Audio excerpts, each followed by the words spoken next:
Hi guys, welcome back to Bulu Gadget. Ini adalah Samsung S21 FE. Aku dah gunakan phone ni hampir 2 minggu lebih dan dia punya feeling tu tak jauh beza pun dengan aku punya Samsung S21 yang aku guna sebelum ni. Dia punya perbezaan yang paling ketara adalah dekat dia punya harga jualan dia.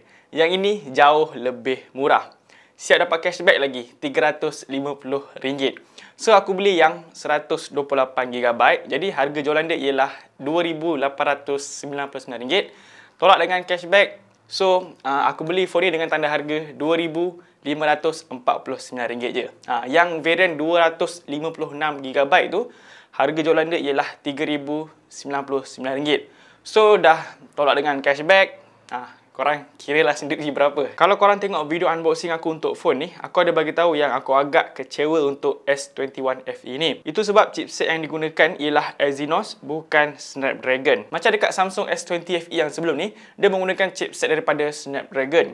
Jadi untuk Samsung Malaysia, kalau menggunakan chipset daripada Snapdragon, bagi aku agak rare jugalah. Dan S20 FE tu agak hype juga dekat Malaysia ni. Yelah, smartphone flagship daripada Samsung and then dapat harga yang jauh lebih murah daripada S20 punya line up. Tapi untuk dekat S21 FE ni, dia menggunakan chipset daripada Exynos. Jadi Samsung S21 FE, sepanjang 2 minggu ni aku masih rasa seronok menggunakan phone ni. Walaupun rasa dia lebih kurang je macam S21 yang aku guna sebelum ni. Ada juga beberapa perubahan yang Samsung buat dekat S21 FE ni, dan aku yakin benda ni buatkan dia lebih diterima dan jadikan satu pilihan yang bagus. Antaranya ialah saiz skrin dia, 6.4 inci. Bagi aku, saiz skrin 6.4 inci ni memang dah sangat ngam untuk sesebuah smartphone. Dia tak terlalu kecil dan tak terlalu besar. Yang ni dia besar sikit daripada Samsung S21. Yang mana Samsung S21 tu ialah 6.2 inci. Dan dia kecil sikit daripada Samsung S21 Plus. Yang Samsung S21 Plus tu 6.7 inci. Mungkin korang agak pening sikit kalau tak familiar sangat dengan line up daripada Samsung S21 ni. Yelah, banyak kot. Dia ada Samsung S21, S21 Plus, lepas tu S21 Ultra. Sekarang datang pula S21 FE ni. Memang agak pening sikit lah kalau tak familiar dengar dia punya line up ni. Untuk design dia memang takkan jauh beza dengan S21, walaupun umur dia beza setahun. Adalah sedikit perubahan dekat bahagian kamera, tapi warna dia yang beza, bukan design. Design dia still sama. Secara peribadi, aku lebih suka penampilan dekat S21 FE ni. Nampak simple, nampak solid, just nice. Bagi yang suka smartphone yang ringan, mungkin benda ni boleh jadi salah satu korang punya favourite untuk guna Samsung S21 FE ni. Dia punya berat ni cukup ringan, 177 gram je. Salah satu sebab kenapa smartphone ni ringan, mungkin dia punya back panel ni dia terbuat daripada plastik. Tapi dia punya saiz bateri agak besar, 4500.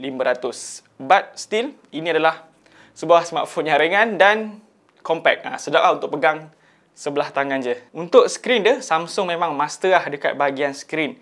Bahagian display ni memang makanan diorang lah. Dia boleh tapau semua smartphone. So, Dynamic AMOLED yang super sharp, super cantik, super apa lagi? Superman. Memang skrin dia ni nice gila. Warna dia vibrant, detail tajam, memang puas hati lah. Lepas tu ada 120Hz refresh rate yang buatkan phone ni sangat smooth. Dan juga dia punya display ni dah dilindungi oleh Corning Gorilla Glass Victus. So untuk dia punya display ni memang top notch lah, memang nice. Dan yang paling penting, dia punya screen ni flat, bukan curve. Dan dia punya audio quality pun terbaik. Dia ada stereo speaker atas dan bawah. Jadi memang best lah untuk dengar lagu, tengok movie semua tu. Untuk performance dia, tak jauh beza pun dengan Samsung S21 aku yang sebelum ni. Yelah, chipset dia pun sama, Exynos 2100. Sebenarnya, aku agak kecewa dengan Samsung Malaysia sebab dia tak gunakan Snapdragon 888. Tapi dalam masa yang sama, aku tak ada masalah pun dengan Exynos 2100 ni.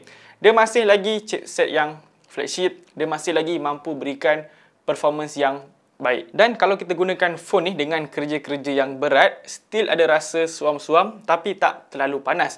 Terutamanya main game yang perlukan grafik yang tinggi. Contoh macam Genshin Impact. Dan satu part yang dia buang dekat S21 FE ni ialah dia punya slot micro SD. Sebelum ni dekat S20 FE ada slot untuk micro SD. Tapi kena korbankan satu SIM card. Dan dekat S21 FE kali ni, kedua-dua slot hanyalah untuk SIM card saja. Jadi korang kena buat pilihan yang tepat lah, sama ada nak beli 128GB ataupun 256GB. Ikut korang punya kegunaan lah macam mana. Dan yang bestnya, kalau korang beli Samsung S21 FE ni, terus dapat software yang paling baru, iaitu Android 12 dan sistem operasi One UI 4. Untuk OS yang terbaru kali ni, One UI 4, setakat ni aku tak jumpa lagi banyak sangat perbezaan dari yang sebelum ni. Ada beberapa yang aku jumpa, contoh macam tema Material U, yang mana kita boleh custom tema warna UI phone ni mengikut warna wallpaper yang kita guna. Contoh macam wallpaper yang aku tengah guna sekarang ni, kita boleh tukar setting phone ni mengikut warna wallpaper yang kita guna. Dan juga kita boleh customize warna icon. Macam korang nampak ni, semua icon ni warna dia sama je. Dan aku ada jumpa satu features yang menarik untuk One UI 4 kali ni, iaitu dia punya security protection. Okey, ambil contoh kalau kita buka Instagram and kalau nak upload story ataupun nak post gambar, nanti phone ni dia akan notice yang dia menggunakan kita punya kamera ataupun menggunakan kita punya mikrofon. So, let's say lah korang tengah nak download aplikasi haram ataupun buka website haram, kat situ korang boleh tahulah sama ada aplikasi ataupun website haram tu buka korang punya kamera ataupun tidak. Memang untuk security protection kali ni, memang thumbs up lah untuk Samsung. Bateri dia 4500 mAh, masih sama kapasiti dengan S20 FE dan besar sedikit dari S21. Untuk SOT phone ni, screen on time dia boleh dapat dalam 5 hingga 6 jam. Nak cecah 7 jam tu agak susah sikit lah. Dan untuk pengecasan dia, kita kena beli asing. So, kena keluarkan lagi duit sebanyak RM79 hanya semata-mata untuk dapatkan 25 watt sahaja. Kalau dia punya smartphone ni menyokong 45 watt ataupun 65 watt punya pengecasan, I don't mind untuk keluarkan duit. Tapi dah lah 25 watt, lepas tu kena keluarkan lagi sebanyak RM79. Dan antara features yang flagship ada dekat smartphone ni ialah dia ada IP68. Okey, yang ni aku suka. Kalau korang perasan, kebanyakannya smartphone flagship yang lain, brand lain, diorang buat smartphone flagship tapi diorang tak bagi sekali dengan IP rating, IP68, water resistance semua tu. Bagi aku IP68 ni sangat penting lah untuk sesebuah smartphone, apatah lagi smartphone yang flagship. Korang boleh bayangkan tak, korang dah spend duit 3 sampai RM5,000, lepas tu smartphone rosak disebabkan terkena air, masuk air. Tak kerugi tu. Dan antara features flagship lain yang ada dekat smartphone ni, dia ada wireless charging dan reverse wireless charging. Untuk kamera dia memang dah quality flagship, tak perlu risau lagi untuk upload gambar dekat Instagram, Facebook, nak buat video kat TikTok semua tu, tak perlu risau lagi sebab hasil dia memang dah cukup cantik lah. Memang sebuah kamera yang flagship. So, dia ada 3 kamera belakang, 12 megapiksel untuk kamera wide, 12 megapiksel lagi sekali untuk ultra wide dan 8 megapiksel untuk 3x telephoto. Dan kamera selfie dia 32 megapiksel. So untuk hasil dia memang dah khas phone flagshipnya Samsung. Image processing dia cukup bagus, warna dia cantik dan detail yang tajam. Dan kamera utama dia ada OIS, Optical Image Stabilization. Jadi untuk ambil video tu memang cukup stabil lah. Dan untuk ambil gambar tele, gambar yang zoom, memang tak ada masalah. Dia steady je, stabil.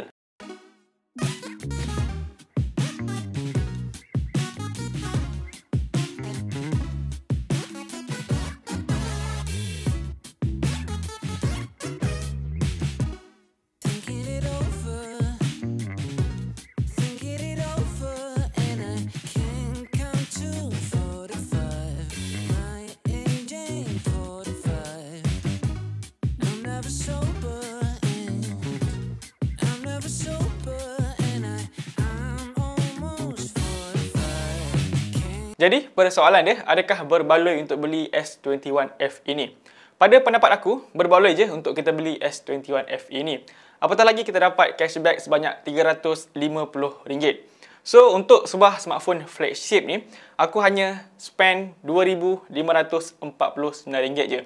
Kita dapat chipset yang flagship, walaupun dah setahun, but still performance dia cukup bagus. Kamera yang flagship dan features flagship yang lain lah. Contoh macam ada IP rating, IP68 yang jarang ada dekat smartphone flagship lain sekarang ni. Tapi satu benda korang kena ingat, yang mana dia punya pelancaran smartphone ni tak jauh beza dengan Samsung S22. Tak silap, berapa hari lagi je Samsung S22 nak keluar. Dan korang kena ingat juga yang mana ada orang-orang mengatakan yang Samsung S22 yang biasa tu, dia punya harga jualan mencecah sehingga RM4,000 guys. Tinggi gila. So kalau yang biasa pun dah cecah RM4,000, yang Plus mesti lagi mahal, dan yang Ultra confirm lah lagi mahal daripada yang biasa. Dan satu benda lagi yang korang kena ingat, yang mana bateri dekat Samsung S22 hanyalah 3,700 mAh. Dia lagi kecil lagi daripada Samsung S21. Bagi aku Samsung S21 tu dah cukup kecil. Kali ni diorang kecilkan lagi. Mungkin dia nak bagi tahu yang dia punya chipset yang baru Exynos 2200 tu mampu untuk optimiskan dia punya bateri, mampu untuk jimatkan dia punya daya penggunaan bateri. Tapi perlu ke untuk kurangkan bateri tu? Phone belum keluar lagi aku dah bahas pula phone dia tu kan. Yelah, harga mahal, lepas tu kau nak kurangkan bateri dia. Kalau tak nak kurangkan, at least stay je lah 4,000 mAh tu. Dan bagi yang tengah guna Samsung S21 punya line up, better korang hold dulu duit korang tu untuk beli S22. Tunggu dulu daripada review-review besar lah. Contoh macam MKBHD ke. Tunggu dulu dia punya review macam mana untuk Samsung S22. Tapi dia punya review pun dia guna Snapdragon. So agak beza lah. Korang tunggu je lah review-review yang besar kat Malaysia ni macam Faiz Zainal ke, Muaz Malik ke. So untuk Samsung S21 FE ni bagi aku dah cukup berbaloi untuk beli. Dan kalau betul harga S22 mencecah sehingga RM4,000, aku secara peribadi memang takkan belilah. For now, untuk brand Samsung, aku memang takkan spend duit sampai RM4,000 ke RM5,000. Apple, maybe yes, but for now, not for Samsung lah. So guys, nampaknya itu saja video untuk Samsung S21 FE ni. Macam biasa, jangan lupa untuk tinggalkan like dan juga subscribe channel Bulu Gadget. Jumpa lagi next video. Assalamualaikum dan bye-bye.